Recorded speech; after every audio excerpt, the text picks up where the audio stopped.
এই রমাদানে তেলাওয়াত করা যাবে কিনা, অর্থাৎ কোরআন দেখে দেখে তারাবি পড়া যাবে কিনা। সেক্ষেত্রে এর উত্তরে বলবো যে হ্যাঁ, কোরআন দেখে তারাবির সালাত পড়া যাবে, যেহেতু তারাবির সালাত হচ্ছে নফল বা সুন্নাহ।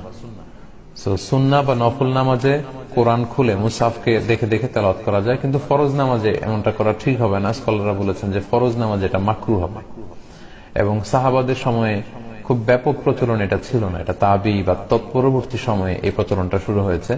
তবে আম্মাজান আয়েশা রাদিয়াল্লাহু তাআলা আনহার ক্ষেত্রে একটা বর্ণনা পাওয়া যায় যে ওনার একজন দাস ছিল যিনি তারাবির সালাতে ইমামতি করতেন, আম্মাজান আয়েশা সহ অন্যান্য মহিলারা পেছনে দাঁড়াতেন।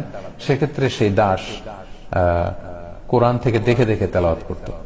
তো এক্ষেত্রে সংক্ষিপ্ত উত্তর হচ্ছে, নফল সালাতের ক্ষেত্রে আপনি বিশেষ করে তারাবি কিয়ামুল লাইলে চাইলে কোরআন খুলে আপনি পড়তে পারেন, অথবা ইমাম পড়ছে আপনি ফলো করতে পারেন, কিন্তু ফরজ সালাতে এটা উচিত হবে না। আর সর্বোপরি যদি এটা বাদ দেওয়া যায় সবচেয়ে ভালো, তা না হলে আবার সবাই কোরআন দেখে দেখে পড়ার প্রতি বেশি উদ্বুদ্ধ হবে, নিজের হেফজ থেকে মুখস্থ থেকে হয়তো কোরআন পড়তে চাইবে না। My imam holds the mushaf while he's praying. Is that okay? Sure, it is narrated in Sahih Bukhari that one of the servants of Aisha had not memorized the Quran, and so he would hold the mushaf in Taraweeh and recite the Quran from there. Taraweeh is not fard, prayer. So the rules are a bit lax. So if the imam wishes to hold the mushaf and he wants to do that, it will not invalidate the salah, it will not diminish the rewards of the salah, and it is permissible to do.